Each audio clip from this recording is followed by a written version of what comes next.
في بلدة صغيرة على ضفاف النيل، ولد هشام، طفل صغير يتمتع بأخلاق عالية ودين يحبه الجميع.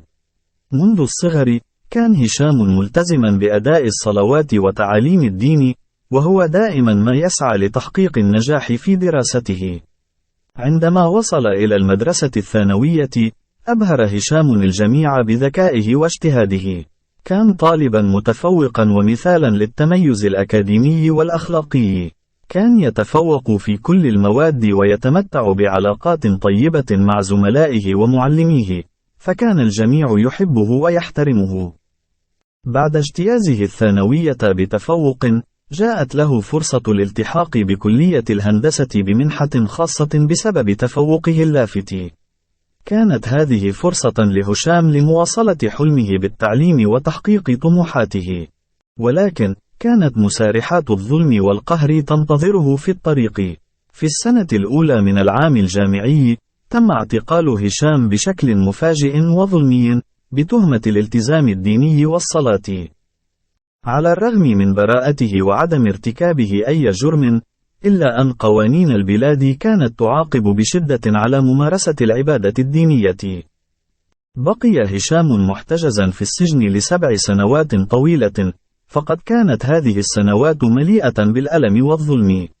خسر هشام كل شيء، منحته الدراسية وموقعه في الجامعة، ولكن الشيء الأكثر ألما كان فقدانه لحريته وقضاء أيامه في زنزانة ضيقة.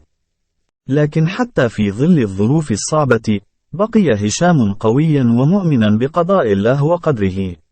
بينما كان ينتظر العدالة، ظل مخلصا لقيمه ومبادئه الدينية، وكان يتضرع بأن يأتي يوم الفرج.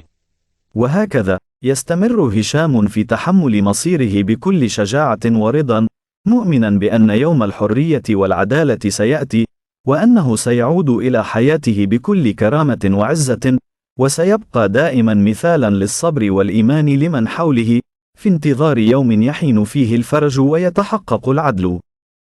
ومع مرور السنوات، ظل هشام يعيش في سجن الظلم، لكن قلبه لم ينكسر وإيمانه لم يتزعزع. وفي كل يوم، كان يدعو بالرحمة والعدالة، وكان ينظر إلى الأمل في المستقبل بعيون ملؤها الثقة بالله وبأن الظلم لن يدوم. وفي النهاية، بعد سنوات من الصبر والانتظار، جاء الفرج أخيرا. صدر قرار ببراءة هشام وإطلاق سراحه، وعاد إلى عائلته وأصدقائه بفرحة وسلام. على الرغم من كل ما مر به، بقي هشام شابا قويا ومؤمنا، واعتبر تجربته في السجن درسا قيما في الصبر والإيمان والقوة. ومع ذلك، فإنه لم ينسى أبدا الظلم الذي تعرض له، ولم ينسى زملائه الذين لا يزالون يعانون في السجون بسبب معتقداتهم.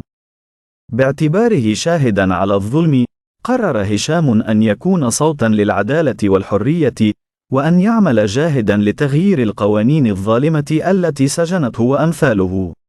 وهكذا، أصبح هشام بعد الحرية قائدا وناشطا يسعى جاهدا لإحداث التغيير الإيجابي في مجتمعه، وليكون صوتا للضعفاء والمظلومين. وبهذا الشكل، انتهت قصة هشام، الشاب الصابر والمؤمن، الذي تحدى الظلم والقهر، وأصبح رمزا للصمود والثبات، ودروسه ستظل تلهم الأجيال القادمة على طريق العدالة والإيمان.